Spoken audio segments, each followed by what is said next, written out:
오랜만에 여러분 말씀을 전하는 자리에 섭니다. 여러분 다 아시겠지만 제가 최근에 또 귀한 은혜를 입었잖아요. 그래서 네, 여러분 기도해 주신 덕분에 잘 회복이 되고 있고요. 꼭 아울리치 전에는 저는 풀겠습니다. 그래서 여러분 기도해 주시고 어서 이 손가락 뼈가 잘 아물 수 있도록 성령의 기름이 붓기를. 우리가 계속해서 로마서를 살펴보고 있습니다. 바울은 예수 그리스도를 믿음으로만 의롭다함을 받는다고 단언합니다. 그냥 이야기하는 것도 아니고 예수 그리스도를 믿음으로만 의롭다함을 받을 수도 있고 아닐 수도 있다라고 하는 것도 아니고 분명하게 단언합니다. 이 믿음은 율법을 자랑하거나 내세우는 것을 조금도 허용하지 않죠. 그래서 바울은 우리가 함께 살펴봤던 로마서 1장부터 3장까지 자기들의 행위로 의로워진다고 주장하는 유대인들에게 이렇게 맞서 왔습니다.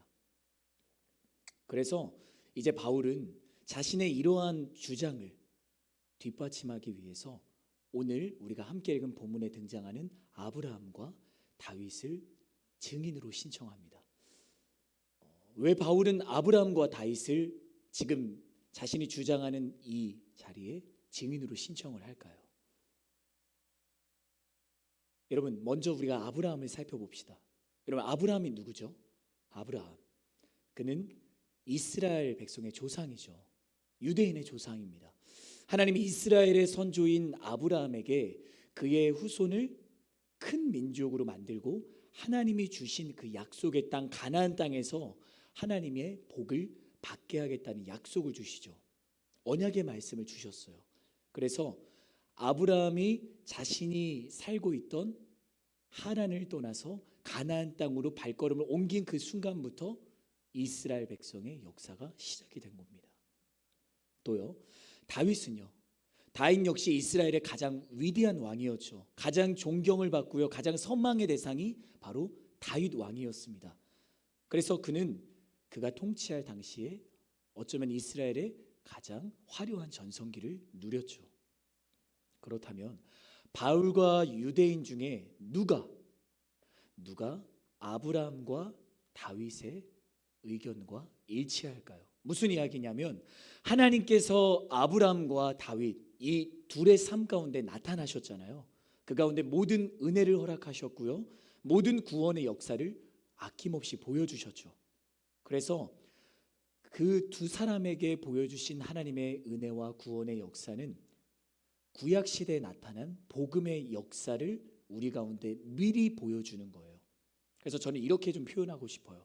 복음의 미리 보기. 아브라함과 다윗의 삶의 이야기 속에 일하셨던 하나님, 바로 복음의 프롤로그를 우리는 이 두 사람의 삶의 연대기를 통해서 알 수 있죠. 그렇기 때문에 아브라함과 다윗의 삶, 특별히 이들 가운데 나타내신 하나님의 은혜와 구원의 스토리를 살펴보는 것이야말로 바울과 유대인 사이의 그 첨예한 갈등 속에서 누가 과연 제대로 된 하나님을 이야기하는지를 우리가 알 수 있는 겁니다. 그래서 오늘 우리는 이 아브라함의 삶과 다윗의 삶을 함께 살펴보려고 합니다. 바로 이것이 로마서 4장이 던지고 있는 질문이에요. 자, 그럼 우리 먼저 아브라함을 살펴봅시다. 우리 같이 로마서 4장 2절 말씀 함께 읽도록 하겠습니다. 시작. 만일 아브라함이 행위로 의롭다는 인정을 받았다면 자랑할 것이 있겠지만 하나님 앞에서는 없습니다. 지금 우리가 읽은 2절에서 이렇게 되어 있죠. 아브라함이 행위로 어떻게 됐다? 의롭다는 인정을 받았다면 하고 가정을 하고 있어요. 무슨 말입니까? 구원받는 이 믿음과 아브라함의 행위라고 했잖아요. 순종일 거예요. 이 믿음과 순종이 지금 같다라고 말하고 있는 거예요. 만약에 이 가정이 맞다면 어떻게 될까요? 그렇다면 아브라함은 자랑할 것이 있었을 거예요. 그게 논리적으로 맞는 결론이겠죠. 믿음과 순종이 같다면 구원받은 우리는 하나님과 다른 사람들 앞에서 우리의 그 순종을 어떻게 할 수 있다고요? 자랑할 수 있다고요. 믿음과 순종이 같다면. 왜냐하면 구원의 진짜 장본인은 순종을 한, 이 순종이라는 행위를 한 우리의 어떠한 공로이기 때문이죠. 하지만 곧바로 바울은 그런 결론을 내릴 수 없습니다라고 말합니다. 왜냐하면 아무리 아브라함이라 할지라도, 아무리 그가 이스라엘의 믿음의 선조라고 할지라도, 그들의 역사의 시작이 되는 사람이라고 할지라도 하나님 앞에서는 자랑할 것이 없는 사람이기 때문이에요. 하나님 앞에서 자신이 한 일을 자랑하고 자신이 순종한 모든 것들을 이야기한다고, 만약에 아브라함이 그렇게 자신을 자랑한다고 여러분 한번 우리의 머릿속으로 잠깐 생각해 보세요. 상상해 보세요. 상상이 됩니까? 하나님, 내가 하나님께서 말씀하신 대로 독자 이삭을 저 모리아산에 바쳤습니다. 내가 이렇게 했으니까 나에게 하나의 타이틀은 주셔야죠. 나에게 믿음의 선조라는 타이틀은 주셔야죠. 만약에 이렇게 했다고 여러분 상상해 보세요. 상상이 되세요? 바울은 분명하게 이렇게 말합니다. 우리에게 전해진 아브라함의 그 삶의 이야기의 주인공은 아브라함이 아니라 바로 하나님입니다. 이게 바울의 자신의 의견을 맞다고 주장하기 위해서, 내 의견이 맞습니다 라고 주장하기 위해 어떠한 근거도 없이 무턱대고 그렇게 우기는 걸까요?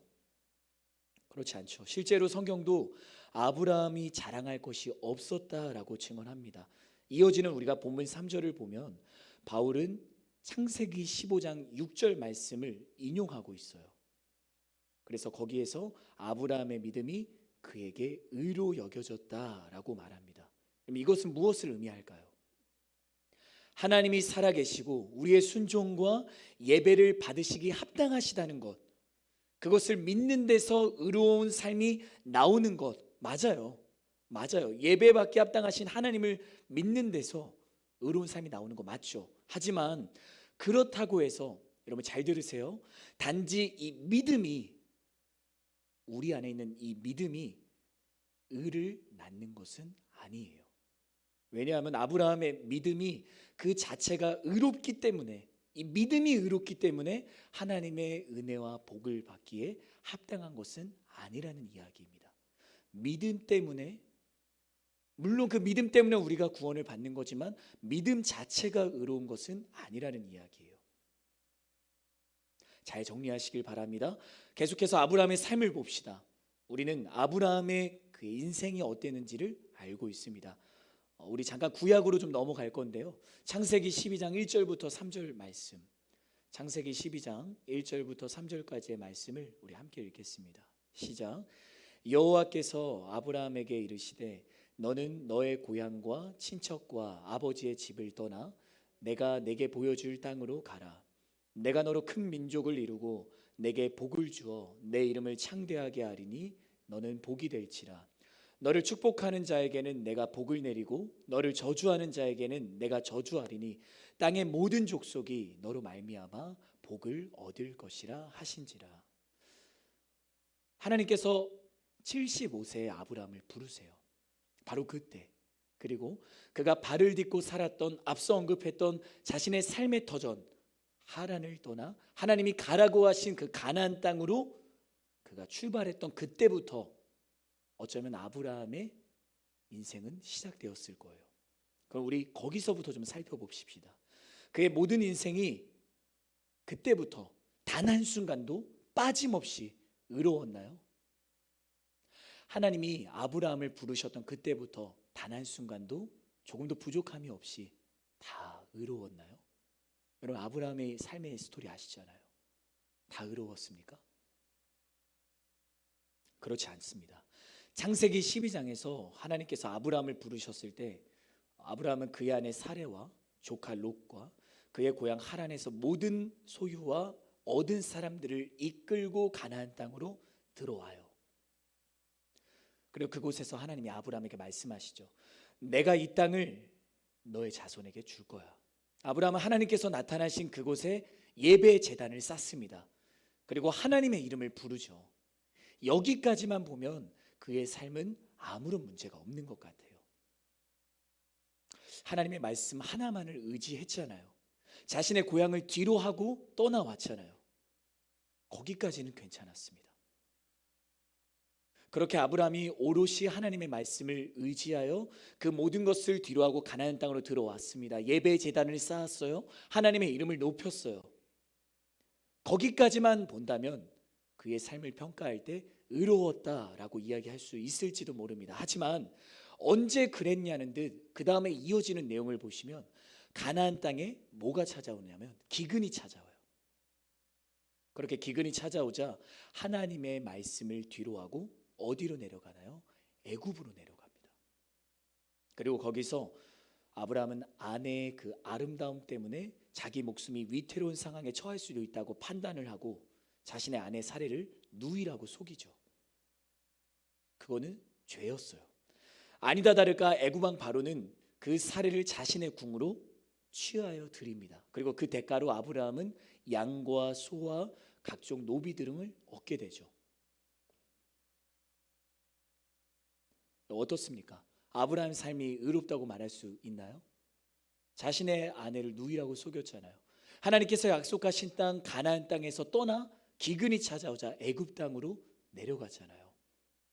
의롭다고 말할 수 없습니다. 혹시 그렇게 생각하세요? 이 에피소드 외에 다른 모든 그의 삶을 볼 때 불의한 삶이 없었다면 이 하나의 에피소드 정도는 우리가 눈 감아줄 수 있지 않을까? 그렇지 않습니다. 지금 저는 그의 삶에 의롭지 않은 삶의 에피소드를 한 가지만 이야기했을 뿐이에요. 그렇습니다. 아브라함의 삶은 의롭다고 말할 수가 없습니다. 그렇기 때문에 그의 믿음 역시 그 자체로는 의롭다고 말할 수가 없는 거예요.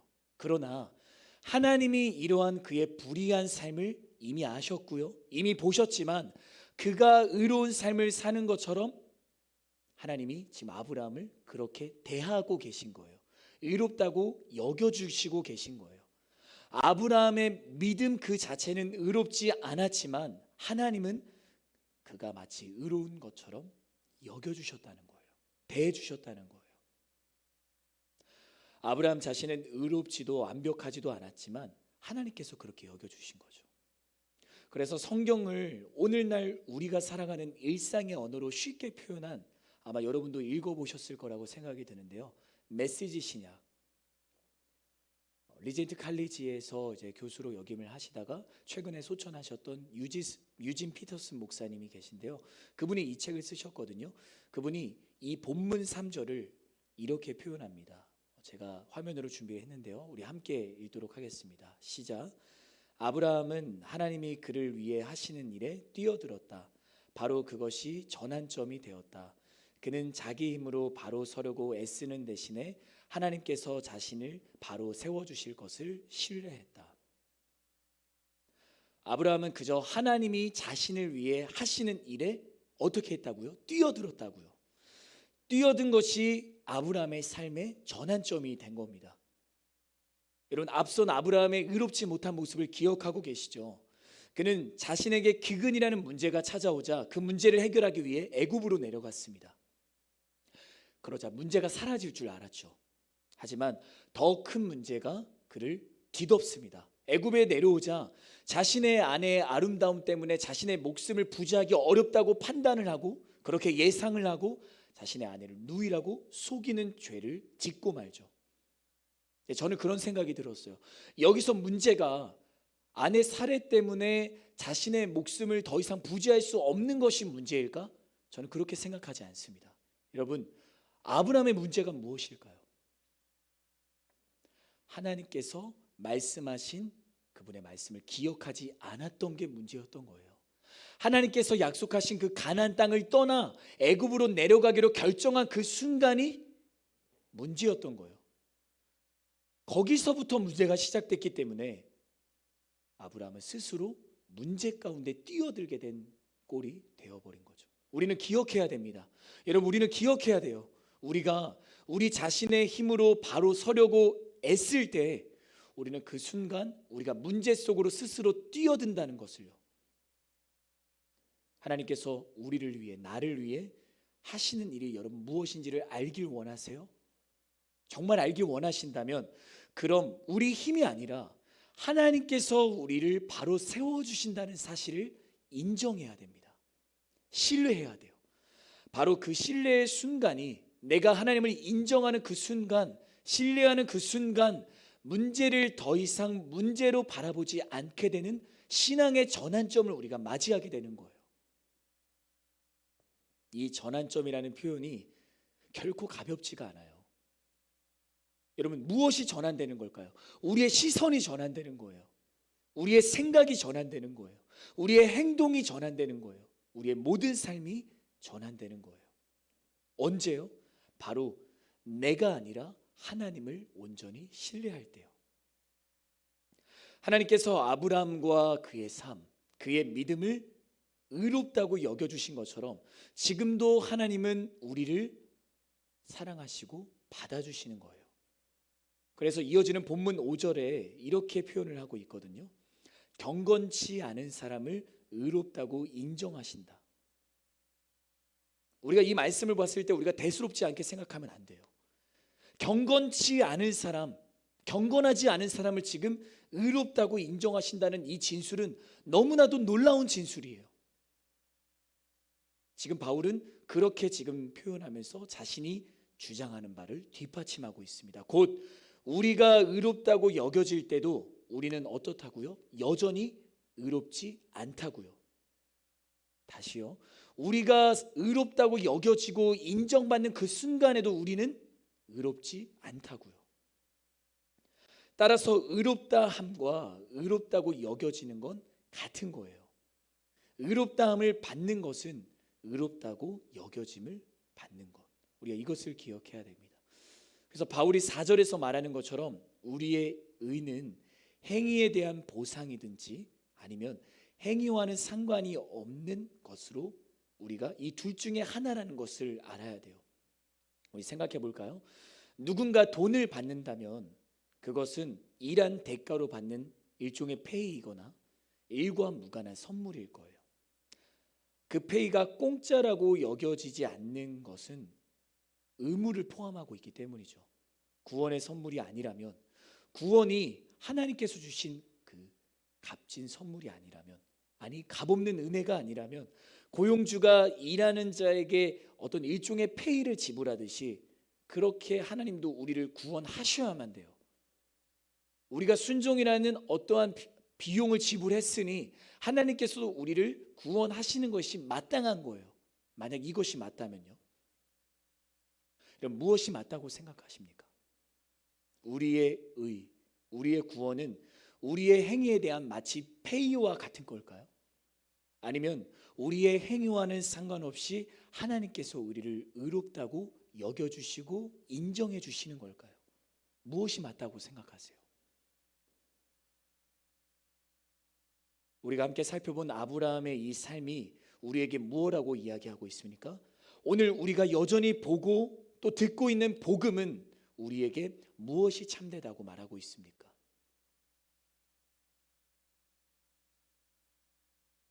여러분, 우리 조금 더 나아가 봅시다. 조금 더. 아브라함은 그가 하나님을 단순히 믿었기 때문에 구원받지 않았습니다. 여러분, 구원받는 믿음이 무엇일까요? 구원받는 믿음. 여러분 같이 잠깐 따라와 주시겠어요? 함께 따라해 주세요. 구원받는 믿음이란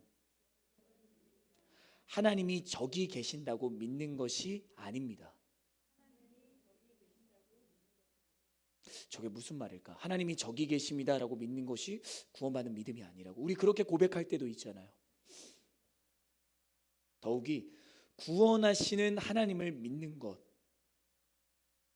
바로 하나님의 은혜로 구원하시는 길을 우리가 약속하실 때 우리가 그 약속을 믿는 거예요. 여러분 조금 더 분명하게 이야기할게요.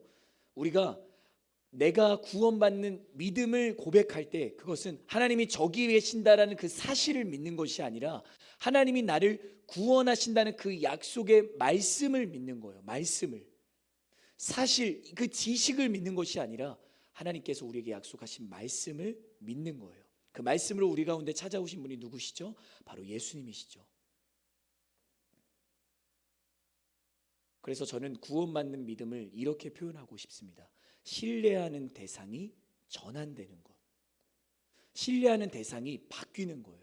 여러분, 우리가 오늘도 복음 앞에 섭니다. 오늘도 우리가 복음을 듣고요, 복음을 봅니다. 그런데 여전히 우리가 삶을 살아가면서 마치 아브라함과 같이 우리에게 기근이 찾아오고요, 우리에게 문제와 시련이 닥칠 때마다 우리의 신뢰의 대상이 하나님과 다른 무언가가 동일하게 같이 있다면 우리는 그 순간 하나님의 구원하시는 은혜를, 복음을 경험할 수가 없는 거예요.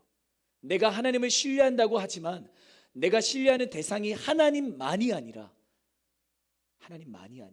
다른 것도 함께 내가 신뢰하고 있다면 우리는 그 순간 하나님을 만날 수가 없는 거예요.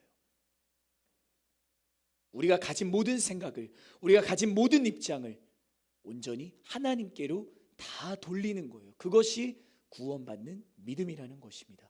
이런 질문을 한번 해볼게요. 아마 여러분 이런 질문을 한 번쯤은 받아보셨을 거예요. 오늘 밤 죽어서 하나님 앞에 선다고 우리가 생각해 봐요. 오늘 밤 우리가 죽어서 하나님 앞에 선다. 만약에 하나님이 왜 내가 너를 천국에 들여보내야 되지? 라고 물으신다면 여러분은 뭐라고 대답하실래요? 왜 내가 너를 이 천국에 들여보내야 되지? 뭐라고 대답하실래요? 질문을 이렇게 바꿔도 됩니다. 천국에 들어가기 위한 요구사항이 여러분 무엇이라고 생각하세요? 왜 누구는 들어가고 누구는 못 들어갈까요? 세 가지의 답변을 이야기해 보겠습니다. 이것도 화면으로 좀 준비를 했는데요. 우리 같이 화면을 좀 볼까요? 세 가지의 답변입니다. 첫 번째, 왜냐하면 나는 좋은 그리스도인이 되기 위해 최선을 다했기 때문입니다. 왜냐하면 나는 좋은 그리스도인이 되기 위해 최선을 다했기 때문입니다. 두 번째, 왜냐하면 나는 하나님을 믿었고 그분의 뜻을 행하기 위해 노력했기 때문입니다. 마지막 세 번째, 왜냐하면 나는 내 마음을 다해서 하나님을 믿었기 때문입니다. 여러분, 이 세 가지 답변 중에 뭐가 맞는 것 같으세요? 먼저 첫 번째 답변은 행위에 의한 구원을 말하는 거예요. 왜냐하면 나는 좋은 그리스도인이 되기 위해 무엇을 했다고요? 최선을 다했기 때문입니다. 행위를 강조하는 거예요. 이어지는 두 번째 답변은 믿음 위에 행위를 더한 구원이에요. 왜냐하면 나는 하나님을 믿었고 그분의 뜻을 행하기 위해 어떻게 했다고? 노력했기 때문이다. 이것도 옳지 않은 대답이에요. 그럼 세 번째는 맞을까요? 이건 역시 믿음이 행위가 된 구원이에요. 왜냐하면 나는 누구를 강조하는 거예요? 나는 내 마음을 다해서 하나님을 믿었기 때문입니다. 내가 마음을 다해 하나님을 믿었다는 것을 신뢰하는 거예요. 내가 내 마음을 다했고 내가 하나님을 믿었다. 그렇기 때문에 나는 구원받아야 돼. 이 답변 역시 올바르지 않은 답변입니다. 여러분, 이 세 가지 답변 모두 종교적이기는 해요. 하지만 참된 믿음이라고 말할 수는 없습니다. 참된 신뢰의 전환을 이루지를 못한 거예요. 심지어 세 번째의 경우는 제가 방금 말씀드린 것처럼 자신의 믿음을 신뢰하는 거예요. 자신의 믿음. 여러분은 이 자리에 계시면서, 여러분 예배하는 자리에 계시면서 무엇을 신뢰하고 계세요? 여러분의 믿음을 신뢰하십니까? 여러분의 예배하는 행위를 신뢰하십니까? 여러분, 그 답변 모두 참된 믿음의 답변이라고 말할 수가 없습니다. 그러다 보면요, 우리에게 문제가 닥치고 시련이 닥치고 우리가 신앙에서 탈진할 때마다 불안이 찾아오고요, 근심이 찾아오고요, 우리가 그리스도인이라는 자존감이 결여되고요, 영적으로 교만해지고요, 비판과 정죄에 감인 반응하게 되고요, 쉴 새 없이 반복되는 그 신앙의 일탈과 탈진으로 우리 스스로에게 망연자실하게 됩니다.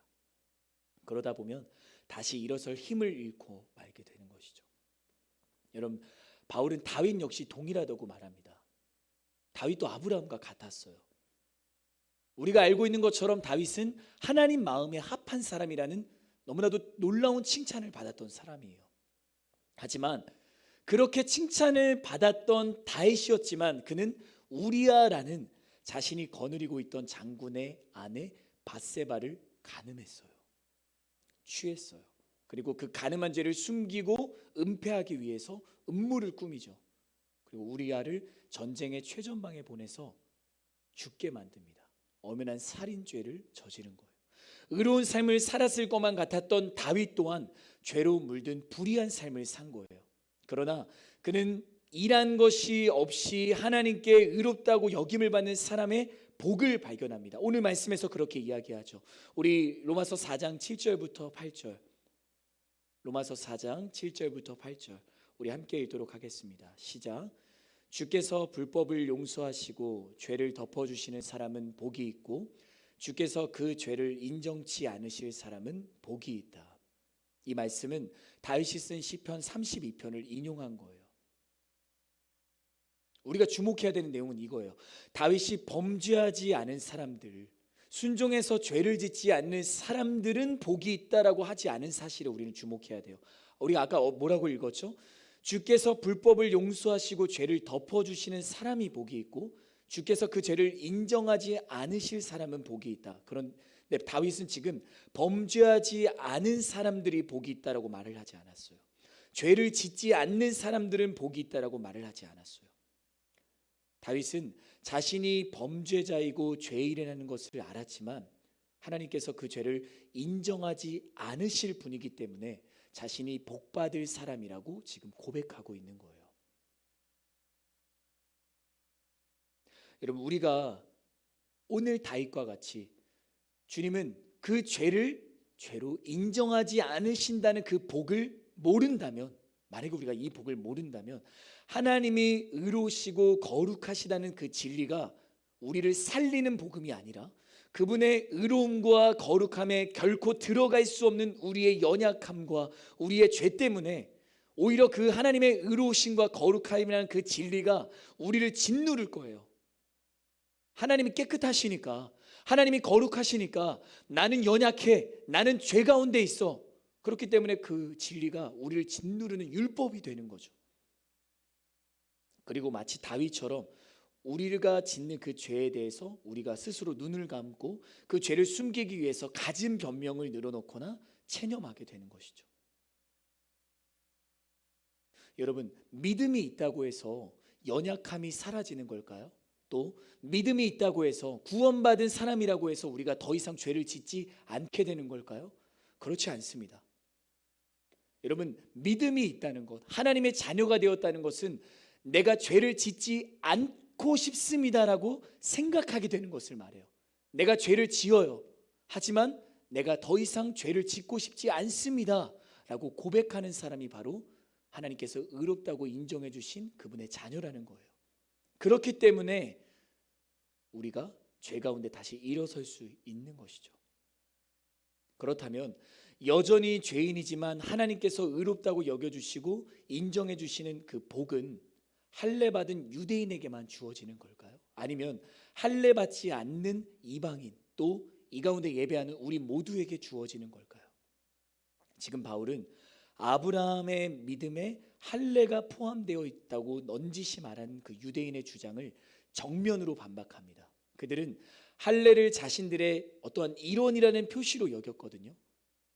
할례는 자신들이 하나님의 선택된 백성이라는 그들에게는 없어서는 안 되는 반드시 필요한 상징이었습니다. 그럼 아브라함이 할례를 받고 나서 의롭다고 여겨진 걸까요? 아닙니다. 그는 창세기 17장에 이르러서야 할례를 받아요. 17장에서 이미 그는 앞선 창세기 15장 6절에서 하나님께 의롭다고 인정을 받습니다. 그렇다면 할례는 전혀 다른 의미를 지니게 되는 거예요.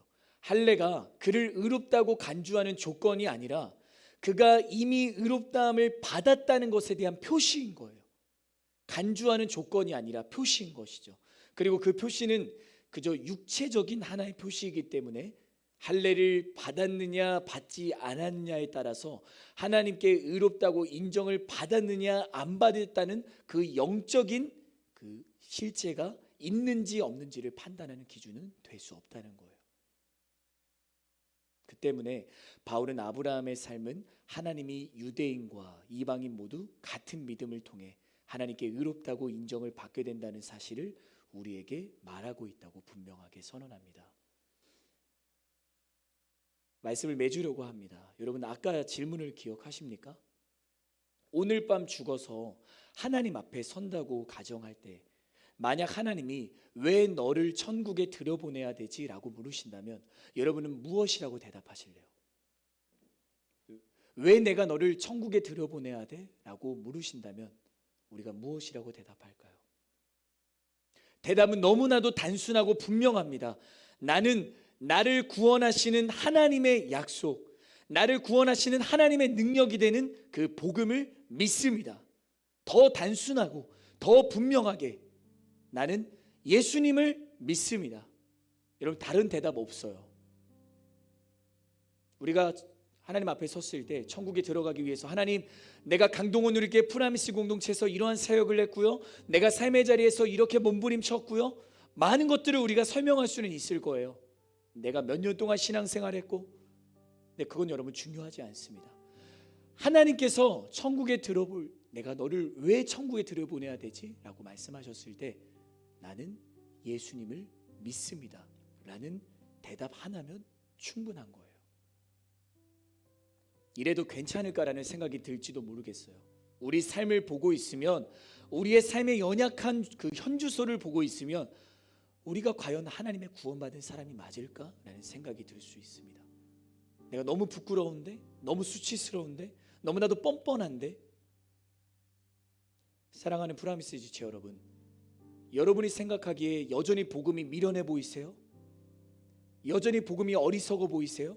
여전히 능력이 없어 보이세요? 여러분 그렇지 않습니다. 복음은 우리를 구원하기에 충분합니다. 저는 이렇게까지 표현하고 싶어요. 복음은 우리를 살리기에 영원히 충분합니다. 복음만이 우리를 살리는 거예요. 혹시라도 여러분이 예배하는 가운데, 여러분이 말씀을 듣는 가운데 나의 영이 잠든 것처럼 느껴지신다면, 내가 삶의 자리로 나아갔을 때도 하나님의 살아계심을 경험하지 못하는 것 같고, 내가 찬양하고 내가 기도하는 그 가운데 하나님께서 나를 사랑하신다는 그 은혜를 내가 지금 누리고 있지 못한다면 여러분 그거 위기예요. 우리 그 가운데 다시 한 번 더 복음 앞에 서야 돼요. 여러분 그러지 않는다면, 여러분 다윗의 삶을 보세요. 아브라함의 삶을 보세요. 그들이 대단한 사람들 같습니까? 믿음의 선조였으니까, 하나님 마음에 합한 사람이라는 칭찬을 들었으니까. 아니요, 그들의 삶 또한 우리의 삶과 똑같아요. 아니요, 더 더럽고 더 악할지도 몰라요. 그런데 어떻게 아브라함이 믿음의 선조가 되었나요? 하나님이 그의 삶을 그렇게 견인하셨기 때문이에요. 어떻게 다윗이 하나님 마음에 합한 사람이라는 칭찬을 받았나요? 그럼에도 불구하고 하나님이 그의 죄를 덮어주셨기 때문이에요. 사랑하는 프라미스 지체 여러분, 오늘도 우리는 복음 앞에 서야 됩니다. 조금의 망설임과 주저함 없이 여러분의 신뢰의 대상을 온전히 하나님께만 고정하세요. 하나님께만 여러분 두세요. 그럴 때 여러분 우리 가운데 정말 복음이 우리를 구원하시는 하나님의 능력이 되는 거예요. 여러분 복음은 다른 누군가의 복음이 아니에요. 다른 누군가만을 위한 복음이 아니에요. 복음은 여러분을 위한 복음이에요. 여러분 그것을 신뢰하시길 바랍니다. 나를 위한 복음이 오늘도 우리에게 말씀하시는 하나님의 말씀이에요. 그래서 저는 확신합니다. 우리는 제가 말씀드렸잖아요. 우리의 평생의 삶은 죄를 계속해서 지을 거예요. 다람쥐 쳇바퀴 돌듯. 그때마다 우리는 영적인 탈진 상태에 놓이게 될 거고요, 그때마다 우리는 무너질 거예요. 쓰러질 거예요. 하지만 여러분 그때 다시 복음으로 돌아간다면, 다시 우리의 신뢰의 대상을 하나님께 둔다면 그 순간에 우리 다시 살아나게 될 거예요. 그것이 하나님의 구원의 역사입니다. 우리 이 시간 함께 찬양하도록 하겠습니다. 우리 함께 찬양할 때 주님, 내가 이 시간 주님을 보길 원합니다. 의심하는 내가, 쓰러져 있는 나라고 할지라도 이 시간 주님을 바라볼 때 내가 다시 한 번 더 하나님의 그 구원하시는 은혜, 복음 앞에 서게 될 줄 믿습니다. 우리 귀한 기도의 제목을 가지시고 같이 찬양하도록 하겠습니다.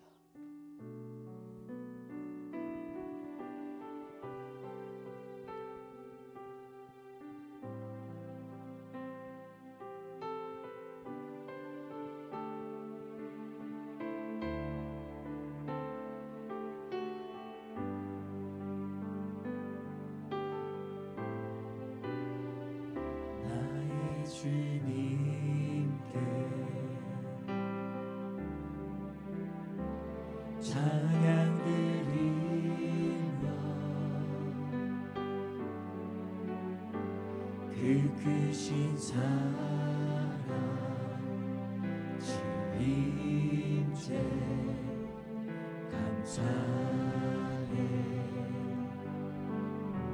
어둠 속에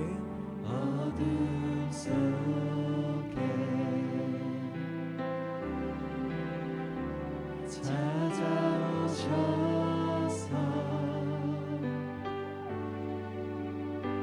주님의 영광 보게 하시네. 의심하는 나를 손 내밀어 담아주시네. 두려운 맘 내려놓고 주 바라봅니다. 주님을 보게 하소서. 주님을 보게 하소서. 나를 붙드소서.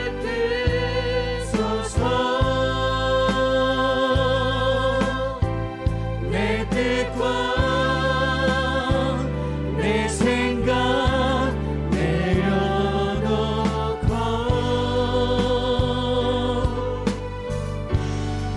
주님 앞에 나 엎드려 주의 음성 기다리니 주의 음성 기다리니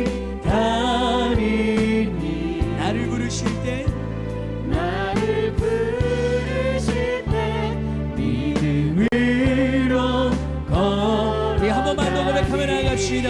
주님을 보게 하소서. 주님을 보게 하소서. 나를 붙드소서. 내 뜻과 내 생각 내려놓고 주님 앞에 나 엎드려 주의 음성 기다리니 나를 부르실 때 믿음으로 걸어가리. 우리 한 가지만 놓고 같이 기도하겠습니다. 우리 한 가지 기도할 때 여러분 괜찮으시다면 우리 두 손을 함께 하나님 앞에 올리고 기도했으면 좋겠습니다. 하나님, 내가 다시 복음 앞에 서기를 원합니다. 내가 다시 복음으로 돌아가기를 원합니다. 아브라함과 다윗의 삶과 같이 그들의 삶 가운데 복음이 있었기 때문에 아무것도 없었던 그가 믿음의 선조라는 그 믿음의 반을 오를 수 있었고, 정말 수치스럽고 차마 입에도 담을 수 없는 그 죄를 지었지만 하나님이 그를 용서하시고 그를 의롭다고 인정해 주셨기에 하나님 마음에 합한 사람이라고 칭찬받았던 그 다윗과 같이 그 둘과 함께 하셨던 하나님이 지금 나와 함께 하십니다. 내가 그 하나님을 신뢰하며 내가 다시 복음 앞에 서기를 원합니다. 내가 예수님을 믿습니다. 내가 예수님을 신뢰합니다. 우리가 그것으로 충분하다는 것을 여러분 이 시간 다시 한번 확신하시길 바랍니다. 우리 주님의 이름 한번 외치시고 우리 다시 복음 앞에 서기를 원한다고, 다시 복음 앞에 돌아가길 원한다고 우리 이렇게 기도하며 나가도록 하겠습니다. 기도하십시다. 주여,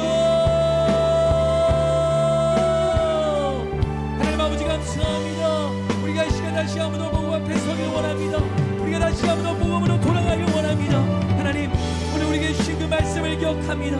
하나님, 우리가 무엇을 신뢰하고 있습니까? 우리가 누구를 신뢰하고 있습니까? 우리를 구원하신 그 하나님의 능력이 되는 우리가 그 복음을 신뢰하길 원합니다. 하나님, 우리의 예배 가운데 무엇을 우리가 신뢰하며 가운데 나아가고 있습니까? 우리가 우리가 말씀을 듣는 자로, 우리가 찬양할 때, 또 우리가 기도할 때 우리가 무엇을 신뢰하며 나아가고 있습니까? 우리 가운데 또 어떠한 문제로, 또 시련으로, 또 우리 가운데 이해할 수 없는 고난의 문제로 우리가 거기에 함몰되었어, 우리가 거기에 매몰되었어, 시간 주님을 바라보지 못하고 있다면 우리가 시간 다시 한번 더 주님을 바라보게 하여 주시옵소서. 우리가 다시 한번 더 주님만을 신뢰하게 하여 주시옵소서. 내가 주님의 자녀라면, 내가 정말 하나님 나라의 백성이라면 정말 그 모든 권리를 우리가 허락하시기 위해, 우리에게 영원한 생명을 허락하시기 위해 자신의 모든 물과 피를 쏟으시고 십자가에 못 박혀 죽으시고 다시 살아나신 그 예수님의 십자가의 그 부활의 생명을 우리가 믿는다면 다시 복음 앞에 서는 자 되게 하여 주시옵소서. 하나님, 우리가 주님만을 신뢰하며 나아가기 원합니다. 우리의 신뢰의 대상이 누구입니까? 세상을 바라보고 있다면, 세상의 다른 것들에 우리의 눈을 돌리고 있다면, 우리의 시선이 빼앗겨버리고 있다면 다시 한번 우리가 주님만을 신뢰하기 원합니다. 우리가 다시 한번 주님만을 바라보려 원합니다. 의심하지 않기를 원합니다. 우리의 모든 뜻과 우리의 모든 생각을 내려놓기를 원합니다.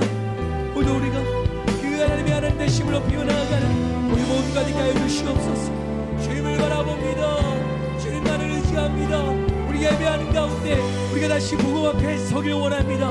우리 예배하는 가운데 우리가 기도할 때 다시 한번 주님을 향한 신뢰를 회복하길 원합니다. 주님, 우리에게 말씀하여 주시옵소서. 주님, 우리에게 주님의 그대로 넘치도록 채워주시옵소서.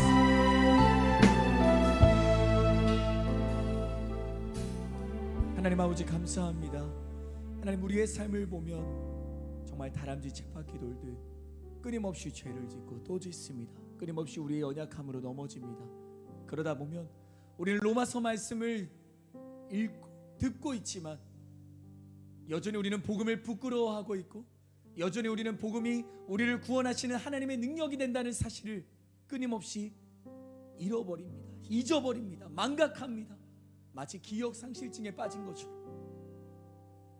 하지만 하나님, 오늘도 나를 위한 복음으로, 우리를 위한 하나님으로 일하심을 우리가 신뢰합니다. 그렇기에 오늘 다윗과 아브라함의 삶을 끝까지 견인하시고 그를 포기하지 않으신 것처럼, 그래서 결국에는 믿음의 선조라고, 또 하나님 마음에 합한 자라고 그의 삶을 하나님께서 받으시고